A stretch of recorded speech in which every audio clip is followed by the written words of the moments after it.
Welcome back to the Oddity Shop, you oddballs, where the bazaar is always on sale. I'm your curator, Kara, with your other wonderful, beautiful, healthy, slim-looking curators. I was going to see how long you were going to compliment me. Good Lord. I was going to keep going until you made that face. This is the podcast where we tell you creepy, odd, weird, strange stories from around the world. And sometimes we tell you a little bit about ourselves. So with that, what's new with you? Went to a concert. It was pouring torrential. Oh, you talked about rain. it like a while ago, the Beach Boys concert. Yes, tell us all how it went. Fuck you. It was fun because, like, you know, you have to make things fun. But there's only, quick fact, there's only one original Beach Boy left. He's 83 fucking years old. I can't remember his name, something Love. It's amazing that he's still performing, right? But the thing is they basically make it a whole tribute show. And so they put old videos up of like them, like whatever. So they do it very long-winded. And they do like, so anyway, midway through, it starts torrential downpouring and they haven't played like any of their major songs. So we didn't hear any of them. That's such a bummer. So there was like a few, and then, but not like the ones that we wanted to hear. So like half of my family left because they were like not trying to get wet. And then me, my mom and stepdad stayed. And then as we were leaving, as it's literally torrential downpouring, I'm not kidding you, like it was bad. John Stamos comes back out on stage and then he dedicates a song to, oh my God, what's the guy's name that died from Full House? The dad. Oh my God. Why am I drawing a blank? I'm picturing his face, but I know he dedicates whatever, and Bob he sings Saget? Forever, which thank you. He dedicates the song Forever. And if any of you guys are Stamos fans or Full House fans, Jesse and the Ripper fans, that's a big song. So I had to run back and I had to record for my cousin's kids because they're obsessed with him. Anyway, long story short, then as we're running to the car after, it's on a hill. I fucking slipped down the hill, biffed it, rolled my ankle, sprained it. Oh no. The same ankle that was your bad ankle too. Oh yeah, it's always going to be my bad ankle. Of course. Right. Well, I mean, I wondered if maybe it was the other one you sprained, give yourself a break. So it's bruised, it's black, it's blue, it's purple, it's artwork. Well, I was going to say something. It's fine. Nothing. Let me tell you something positive. Let me tell you something positive really quick. Did you know that there's going to be a Freaky Friday 2 in the production? It's going to have Lindsay Lohan and Jamie Lee Curtis. And if Chad Michael Murray isn't in it, I am not watching it. Also, there's supposedly going to be a Practical Magic 2. Ooh, that one I'm way more excited for because I still haven't seen Freaky Friday 1. Freaky Friday is fucking fabulous. And the soundtrack, everybody listening right now knows the soundtrack and it fucking slaps. I do love me some Jamie Lee Curtis though, so I will probably check it out. All right, what also good for Lindsay. Okay, she's looking great and fabulous. She's looking fresh, refreshed. She's got a kid. She's married. She's like great now. She's doing it. Good for her. Love her. Okay, so what do I got for you? One is and you haven't noticed this in our last couple of recordings, but I recently slipped with my razor, and I, for the first time in a decade, do not have a goatee or a beard or anything at all. Oh, I noticed. Fresh chin. I'm not used to my face. I'm going to grow it out immediately. But it was nice to see what it looked like for a second there. You don't like it? I don't know. I feel like I don't mind it, but I like it better with So my chin hairs, right? Whether it's a goatee or beard, they help me think. I sit there and just, twiddle them a bit. Now I can't think. I think that you look little. I look like a baby. Like you just look very young. Not that we don't all want to look young. But yeah, you look very young. I need to go to a bar and see if I get carded. That's what I really need to do. I mean, I get carded all the time. I haven't been recently and I'm feeling old, but maybe now we'll be good. Do you know what Lynn did the other day? Sorry, we went out to dinner and I got carded and she's like, oh, thank you so much for asking, and just hands her ID. She just needed some of the validation too. Love it. Good for you, Lynn. Sorry. No, the other thing is I got a really cute gift today from Julia from her pottery class. She just finished up another one. So I now have a new thing to hold all of like my bracelets and watches and rings and stuff and earrings. So like, no, it's like all organized in there. It's so cute. That's so cute that she made that for you. I know. Well, I don't know if it was for me, but she had all her pieces out. I said last time I'm still kicking myself in the butt because she made this really cool thing. And I didn't want to like take it, but then she still gave it away. So I'm like, this time I want first dibs. Got you. So you just basically said I'm having that. Yes. Cute. All right. You got anything I love else? that she's not keeping all of it. That's really fun. Well, I was like telling her, I'm like, I feel like I'm like the proud mom because she's talking about giving it all away. I'm like, we can clear off a shelf and put it all up. Like, you know? Should though. I know. So cute. All right. Are you ready to get the shop opened up? Yeah. Do you have a question for me? I do. I came prepared. Do you ever sit back and think about the origin of some widely used phrases that we use but might not truly understand? And do you have one that you use all the time? And I knew you were going to ask me. Oh, God. It came really quick to my brain and then it left. Dang. I wish I could think of one. What do I use all the time? Do you know what I use all the time? No. You're looking at me like you. Okay. I was trying to think, but no. Yeah. But yes, I do, because some of them are just a little crazy. So at work all the time when things are impending, I always say the writing's on the wall. And I have no idea what that one meant. That's a good one. That's right. Damn. I wish I could come up with one, because actually, this is so funny that you said this, because I just said something a few days ago and thought about why the fuck do we say that? Okay. Well, and You've got me intrigued. It started with somebody sending me a TikTok of one of the ones we're going to get into that was like, I've never actually thought about like why we say what we say when we say it. Yeah. I'm not going to spoil them all, but a lot of them actually come from some like pretty dark. or weird origins. Mm-hmm. So I'm ready. Kind of a list episode, but so those types of phrases, though, let's start with the definition, are called idioms. Yeah. And according to Grammarly.com, an idiom is a phrase, when taken as a whole, has meaning you would not be able to deduce from the meanings of the individual words. Okay. Right. So like the writings on the wall obviously means like it's not talking about like, you know, when you say that the writing is not actually on the wall, it has totally different meanings than what those words usually mean. Isn't that crazy, though, that I'm sorry to interrupt you, but these weird fucking phrases you just know what they mean, though, but you have no idea why they mean the things that they mean. That's actually fucking weird. I don't remember ever any of them being like explained to me or anything. You just kind of like pick up on them from context. Yeah. So right. It's essentially the verbal equivalent of using the wrong math formula, but still getting the correct answer, which I really like that analogy. Oh, that is a good analogy. So, for example, another one would be kill two birds with one stone, what right? Stone? Like you're not actually going to go kill two birds with a rock. See, that one does make a little bit more sense to me than the writing on the wall, but okay. Right. But fluent and native English speakers, right? We understand that we're not going to go throw rocks at birds, but that you're multitasking or doing two things at once. And if you do throw rocks at birds, I will literally come and kill you. So the word idiom has nothing to do with idiot, surprisingly. Idiot. I know, you were just about to. I was waiting for you to say it like that. It's how Kara, idiot, always says it. Idiot. Idiot. But it comes from a Greek word, idioma, which means peculiar phraseology. So. I like that. Right? It's something that's normal to some, but to others sounds really, really off. And there's like hundreds and hundreds of these, but let's get into some of the creepy ones. The first one I didn't even think of it as being an idiom, meeting a deadline. Have you ever thought about the word deadline? Yes. Okay, so isn't it like a flat line, like your deadline? No. Like you're dead. No. Oh, see, I always thought it was like that, like when you're lying, like on the... yeah, like when you're flatlining on a heart rate thing. Yeah, and then it's dead, your deadline. No? Nope. Oh, that's already dark enough. What could be darker? Right? I thought it was just a phrase that gave me like PTSD and anxiety about projects hanging over my head at work. But, you know, in today's world, a deadline won't literally kill you, but you don't want to miss one. But the original one was actually quite deadly.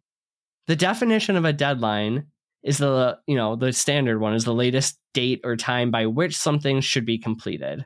Okay. But we didn't start using that to the 20th century. And the historical one, a little bit more gruesome.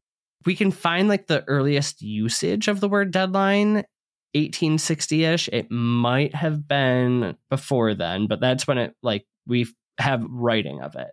So the historical definition is a literal a literal line drawn around a prison beyond which prisoners are liable to be shot and killed. So you don't want to miss the deadline and step over it, or else you know what? Lights out. That sounds really familiar to something. Yeah, because it was drawn. Yeah, so you didn't go, okay. Deadline. Yes. Interesting. What's kind of interesting here, though, like I said, we can see in 1860 some of the earliest writing of it. 1863, we actually have preserved diaries from captive soldiers during the Civil War talking about the prisons and the deadlines. When we're talking about prisons during the Civil War, though, we're talking about like war camp prisons, so prisoners of war. Which during the Civil War, we did not have very good treatment of the POWs. It was pretty harsh. They could have up to like 30,000 plus people. And usually, of course, it was the Confederates making these camps. So a deadline could be a literal line, could be a ditch, it could be a mound. But anybody who dared to cross it would likely be shot dead, if not killed in other ways. Yikes. Right? Although, depending on how you wanted to look at things, it might be tempting to cross that deadline because sometimes the conditions inside of those lines were actually worse, with no food, malnutrition, poor health, disease, sickness, all sorts of fun awaited for you inside the deadline. Okay, hold on. This episode is making everyone, me and all of our listeners, we're going to be so annoying after this episode because now every time somebody says one of these phrases, we're all going to be like, do you know? If you hang around this episode for nothing other than the fact that you get useless trivia knowledge, I'm happy with that. This is awesome. Okay. So I got 2 passages from the diaries for you. Oh, okay. Give them to me. All right. William Williston Hartstill in March William Williston Hartstill. Williston? Great name. Is so cute. Cool. You're like, okay, fuck you. I got 10 of these to get through. The guard lines are drawn in, making our playgrounds much smaller and cutting us off from our best well of water. This is done for no other purpose under the sun, but to interfere with our only enjoyment and to grind us to the lowest depth of subjugation. The 2 subtler scores are moved inside the deadline. All right, Mr. Lynch, we may meet you when we will have the say on you. Not sure what all of it means, but hey, one of the earliest recordings of the word. Obviously, he is quite angry. Yeah. November of the same year, although I would be angry too. November of the same year, Robert Ransom. Before noon, we turned into the pen, which is merely enclosed by a ditch, and the dirt taken from the ditch thrown up on the outside, making a sort of breastwork. The ditch serves as the deadline, and no prisoners must go near the ditch. That's creepy. So, meeting a deadline, very different meaning, but I think I'll take, even though the corporate one gives me anxiety, I'll keep that definition. Yeah, 100%. Okay, this next one, you've said it a million times, I've said it a million times. Probably most when we were teenagers and just getting our driver's licenses. You know what one this is? I can't think of it. Imagine you're running to the car with all your high school friends. What are you going to yell? Shotgun. Shotgun. Yeah, so riding shotgun. Do you know why this one is? And I feel like this one's not too surprising, but I mean, I feel like in my head I get it, but I can't articulate. So the first known use of this phrase comes from writer Alfred Henry Lewis in his 1905 novel The Sunset Trail. But it was said to be popular during the Wild West in America and also colonial Australia. Okay. So what he wrote was Wyatt and Morgan Earp were in the service of the express company. They were often as guards riding shotgun. It was called when the stage bore unusual treasure. So the words are used by Lewis to explain that guards for hire would often sit in the passenger seat of stagecoaches that had highly valuable items. Okay. When they were going through an area rife with like outlaws or Native Americans or highwaymen. Ooh. So the guards would be armed with a break-action shotgun, or sometimes called a coach gun, which was a super powerful close-range rifle for, like, you know, when people are basically, the bandits are coming for the loot, all right?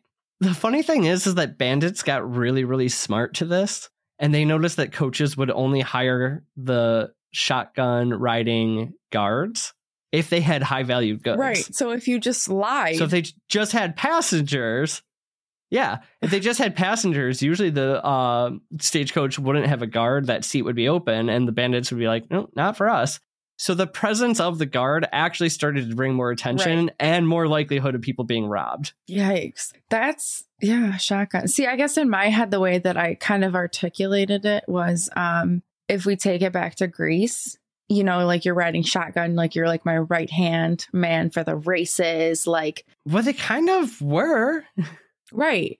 So I kind of had it in the right way, but yours is more of like a dark, morbid way. Like the real way is a little bit. Remember, the next time you say you call that shotgun seat, you better be ready to defend that vehicle. Yeah. So the next time I'm in shotgun and you're driving, I am going to defend your life. And my loot. What loot? Oh, you know what? I don't even need a guard.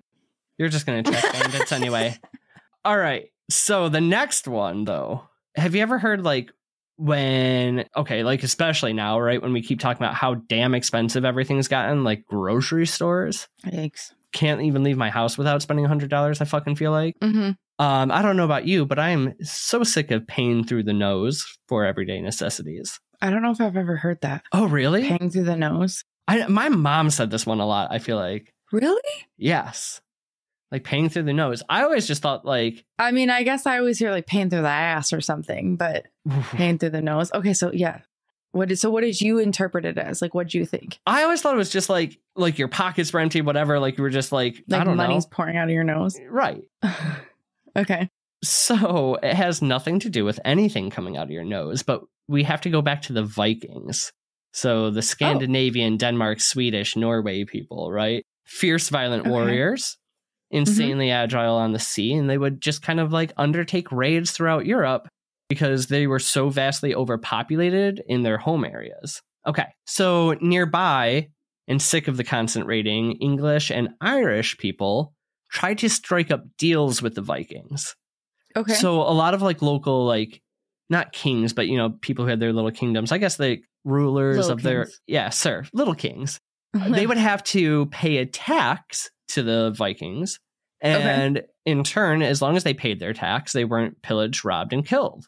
Solid deal. Okay. So this tax was called a Danegeld and would ensure that the Vikings would leave people in peace as long as you paid on time. Now, the Vikings were reasonable people. Were they? Because if you didn't pay the tax, they wouldn't just go back to killing you. At least not at first. But it was a very, very expensive rate to pay. So when you didn't pay, the Vikings would come pay you a visit. Would they just punch you in the nose? No, take their axe and split your nostril all the way up and open, and then take it back all the way around to your ear, basically, or up to your eyebrow. Sometimes they would even start at your lip and just go all the way across. Why, though? Because once you had that scar, it would be a really good reminder to anyone else coming in that you didn't pay your tax once already. Oh. Mm-hmm. That's... Yeah. And that, like, you're not going to live a normal life after that. I mean, they're from lip to nose up to your eyebrow or, like, almost over to your chin. That is so fucked up, but it is good. Right? Because you're right. You're going to have that scar forever. It's never going to go away. It's going to be awful. And everybody will know. So the next time you say you're paying through the nose for something, maybe be a little less dramatic. All right. Number 4 is one I feel like we all know, but I found a really interesting twist on it that I didn't. So the phrase mad as a hatter. You know this one, right? Yeah. Basically, it was, or a lot of us were introduced to the Mad Hatter through Alice in Wonderland. Yes. So the 1865 book, Adventures in Wonderland by Lewis Carroll.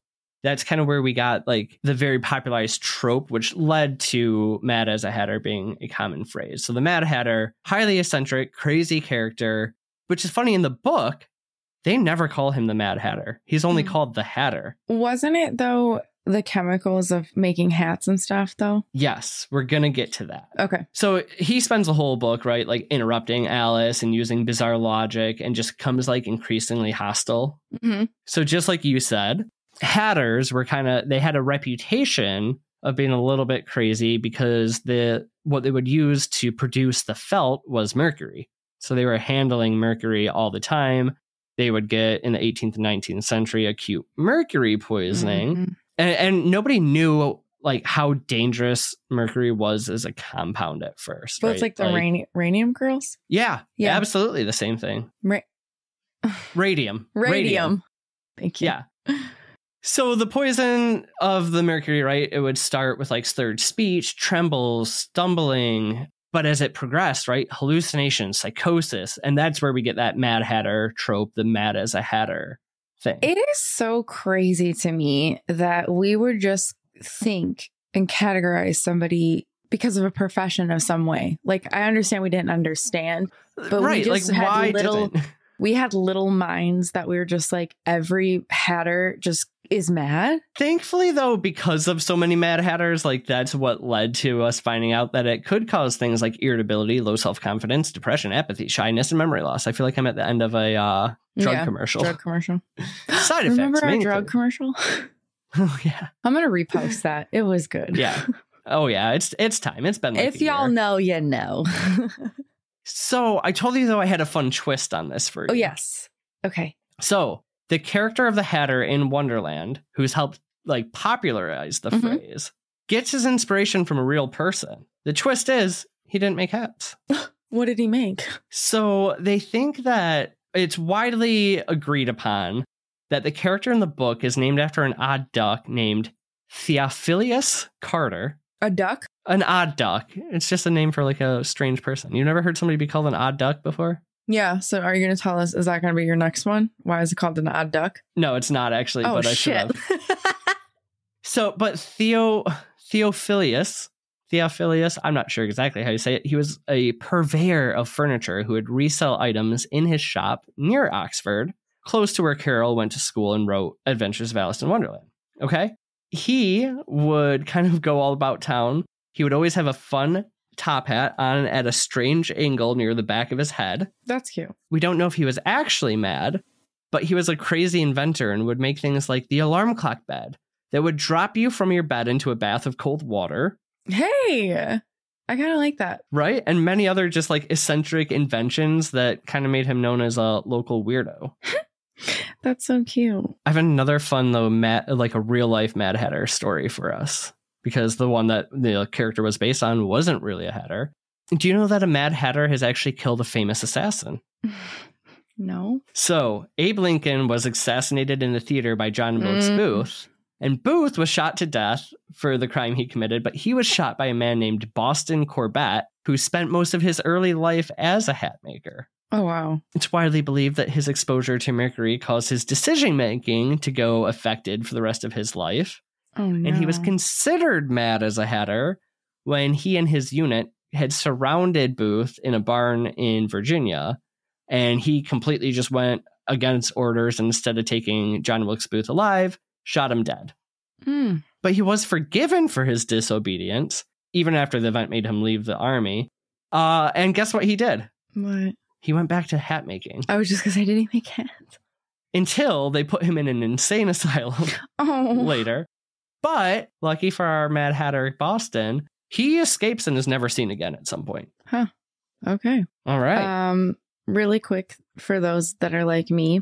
If someone says odd duck, it means they have a quirky personality or unusual habits. The expression comes from the Hans Christian Andersen fairy tale, The Ugly Duckling, in which the little duck who doesn't fit in with the rest of the flock is actually a swan, which after reading that, I did know.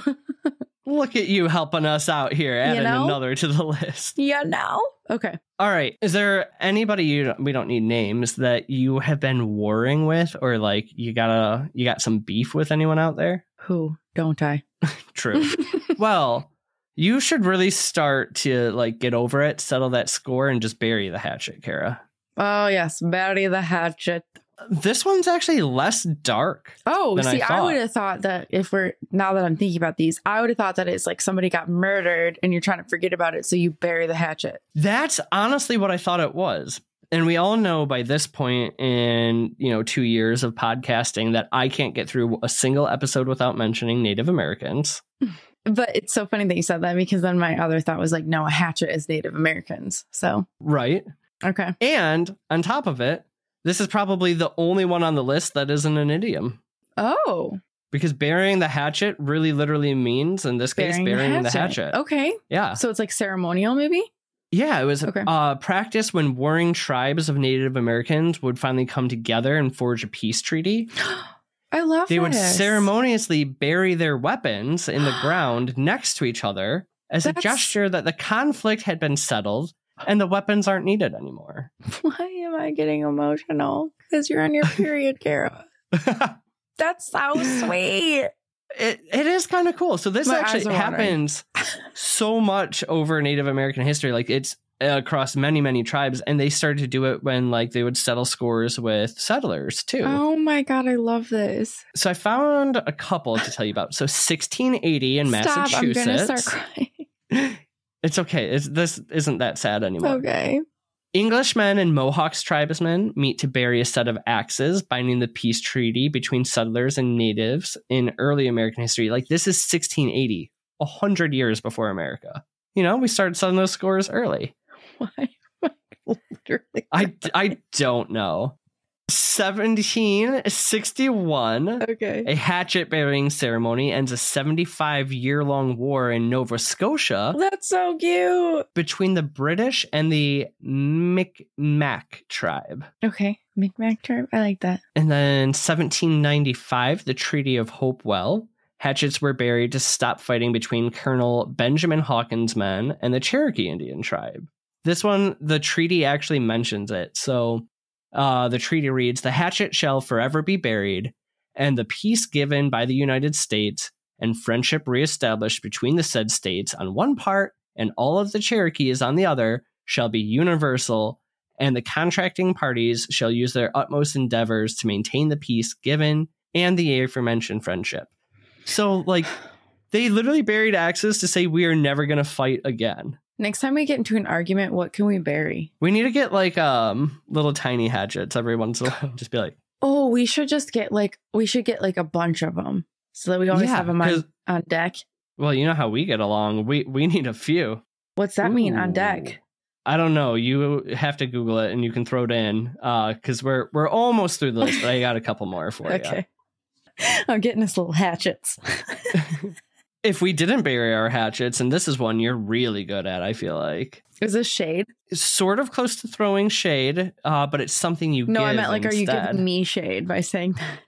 Oh, yeah, I am. No, this next phrase, I think you're good at if you don't settle the score. What's another name for snubbing somebody? You give them the old cold shoulder. Oh, yeah, I'm great at that. Okay. Ice queen over here. Right, when you get pissed off and you want to ignore somebody or snub them, it's basically the exact opposite of a warm welcome. If you took a guess... I think you just said worm welcome. I meant warm. But I like worms. Although, if you open the door to a bunch of worms, that's a little cold shouldery. Do you have any guesses? I think you're dead. Like you're cold.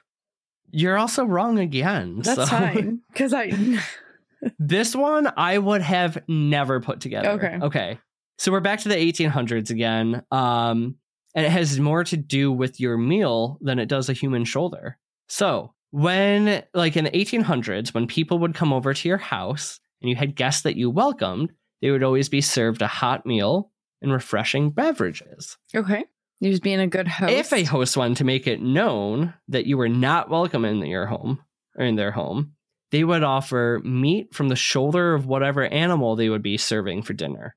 The shoulder was known as being the toughest and coldest part of the animal that would retain the least amount of heat and was usually cooked well prior to being served. Yeah. The unwelcome guests would receive the cold shoulder from their host to eat. I kind of love this because you then really know that you weren't welcome. Literally, my next sentence is, this definitely gets the message across that you're like, here's some inferior food. I don't like you. They will never come back. Why don't we do this shit now? I'm going to have some pork shoulders in the freezer just for when I need it, you know? So this phrase, we can trace its earliest written use to 1816 by the novelist Sir Walter Scott. And in his piece titled The Antiquary, he writes, the Countess's dislike didn't go farther at first than just showing the old cold shoulder. And later on, he writes, I must tip him the cold shoulder or he'll be pestering me eternally. So he actually uses it both ways the first time it was written, right? As serving the cold shoulder, and then later in the same book, tip him the cold shoulder. So it was likely Sir Walter Scott, who's obviously like a hugely famous author, who kind of came up with changed the meaning of that phrase. I love that. Right? And then the next person to pick it up was Dickens. And, you know, now it's definitely written into history. Mm-hmm. Did you Did you figure out what on deck was yet? I mean, basically, it is what it is. It's just like people on ships and stuff. Just it's like their readiness. Oh. So they're like ready on deck. I wasn't thinking ship at all, though. You weren't? See, that's kind of what I always thought. I was thinking like on a tape deck. Oh, no. I don't know why. Basically alludes to crew members being on the deck of a ship in readiness to perform their duties, which that's literally what I thought. Okay. This is fun. So the next one, okay. I was actually thinking about this one a ton when you did your episode on witches. Okay. Especially when you were talking about something with the green witch. Okay. Say you said something and all of a sudden you get superstitious about it. What do? How do you protect yourself when you say something that you still want to have come true, or like you don't want to have the worst case scenario come around? Why am I drawing blanks to every one of these that you're giving me? I don't know. I don't know. Okay. It's going to be so obvious. Everyone's yelling at me. They are, because you better knock on wood. Oh, knock, knock, knock on wood. Do you want to take a stab at this one? Nope. Okay. Oh, isn't it when you're, to make sure that you're not buried alive, like you're not dead, you're knocking on the casket? That's a good guess. And a lot of people, no, so that's kind of one of the commonly, that's what okay. It's a commonly accepted version of it, but it is not the original. Remember, we're going back to original. So you're not wrong, but you're not entirely right. I want to know. Tell me. Okay. Knocking on wood is actually a magical ward that dates back to pagan times. So, pagans and more spiritual religions believe that spirits lived within all of nature, especially within trees. So that knocking on or touching a tree with the correct spirit inside would protect you from bad luck. Do you think that that's why Bigfoots knock? Ooh, maybe. Maybe they're more spiritual than we think. Well, because they're more elemental, right? We've decided that they are. Yeah. Or UFO. I think we're still on... I think it's all intertwined. True. Okay. So on the flip side of this, though, you could also knock on the tree as a gesture to the gods or spirits when you received good blessings. So as a way to say thank you. Now, the Irish had to take this one step further. And they knock on wood or knock on trees for a very different reason. And it's to thank the leprechauns for good luck or to keep them from messing with them. Okay. Makes sense. Right? Little shysters. Now, because this is a pagan thing. Yeah. Right? Christian religions who renounced all pagan beliefs or stole some of them, right? They told everyone, because these are false gods in the trees. Yes. That you are not, in fact, bringing upon good luck to yourself, that if you knock on wood, you're summoning a demon. Yep, makes so much sense. Be careful. You could either be getting really good luck or, Lucifer. So this does bring me back to the witch episode, because the green man is supposed to be like the protector of all like woods and stuff like that. So I'm thinking that I'm just going to start knocking on trees. Yeah. There you go. Or there's something else you had said about like paying your respect to nature during that whole part. Like, I'm like, oh, that's very similar to knocking on wood. I mean, Delilah, because if anyone knows, but they wouldn't know, but Delilah doesn't go on walks. She's 7 years old and she fucking hates walks. I finally got her to go on a walk almost a mile because we found a little nature trail right by my house. You know, the cemetery? Aww. Yeah. There's a nature trail right across the street from that cemetery. And we went down it. I know, and I'm going to knock on trees. Okay. I'm so excited.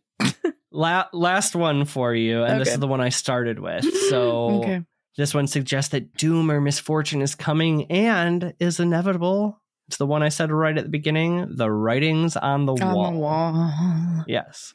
Okay. So it's usually used, right, when something's coming, usually something negative. It's not always negative, though. It could just be like inevitable. But whatever it is, like if the writing's on the wall, it's kind of too late. Yeah. And I guess I kind of always interpret it to be like it's obvious. That's why it's like on the wall, like in front of you. Like it's an obvious thing type of deal. That's how I've always, I guess, thought of it. That's kind of what I thought, too, is just like it's going to smack you. Like it's so obvious. It's so clear. It's on the wall. Okay. It can also be expressed as the handwritings on the wall, which I've never heard before, but apparently that's common in some places. This one comes from the Bible, which you would have thought as many years as I went to a religious school, I would know. Yeah, it comes from the book of Daniel, And I use the word gentleman here loosely.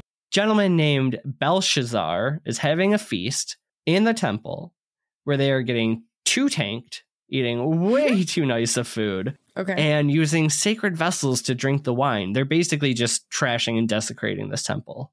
When all of a sudden, the story goes, a disembodied hand appears and begins to write the Aramaic words Mene Mene Tekel Upharsin on the palace wall. Shit. Now, this is fun because this is an idiom within an idiom.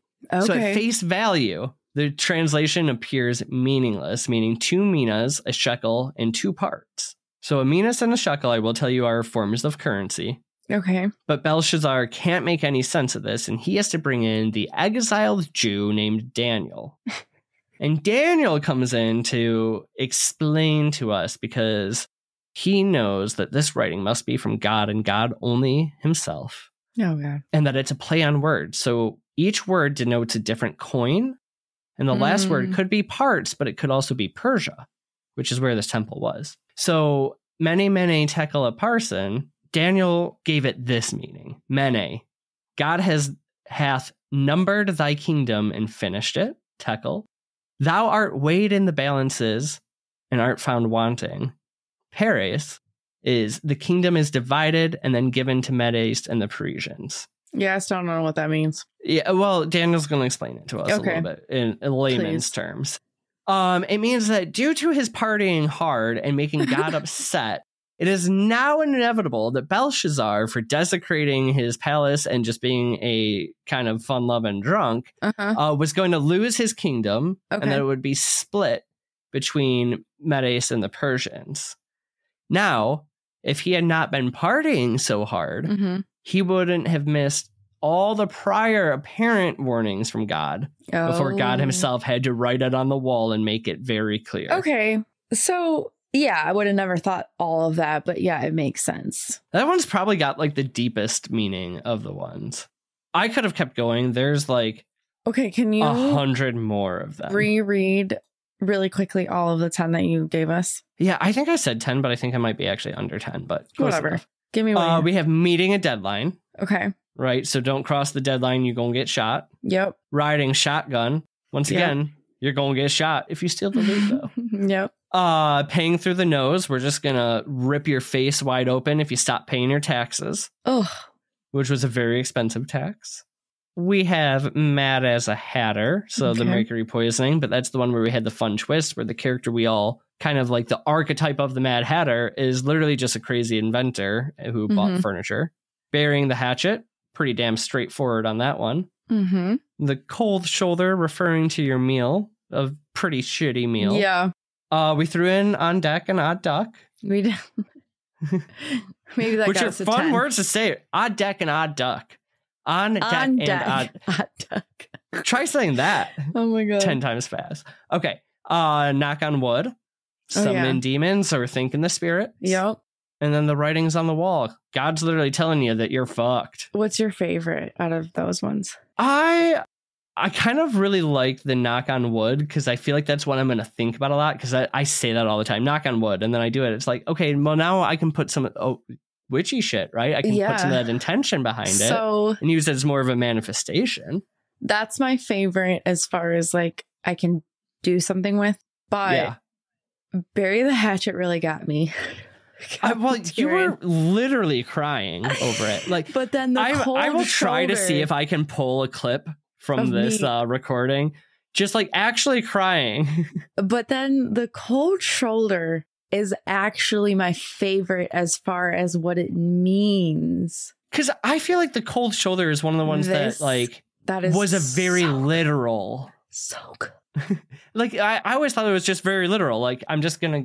But how many times do you have somebody in your life where you're like they're an acquaintance of a friend of yours or whatever, and you're just like, I mean, you and I don't do this anymore really because we're old enough to just like have boundaries. But how many times in like things have you been like these people just come to whatever because you feel bad or whatever, and you're just like they don't get it. I don't like them. I don't want. And you do give them the quote unquote cold shoulder, but they still don't get it.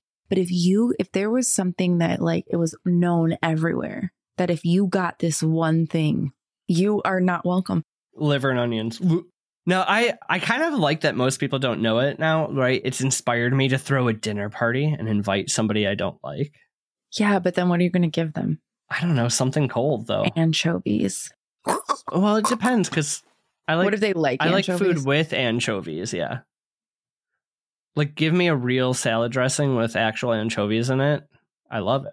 My child's being very sassy right now.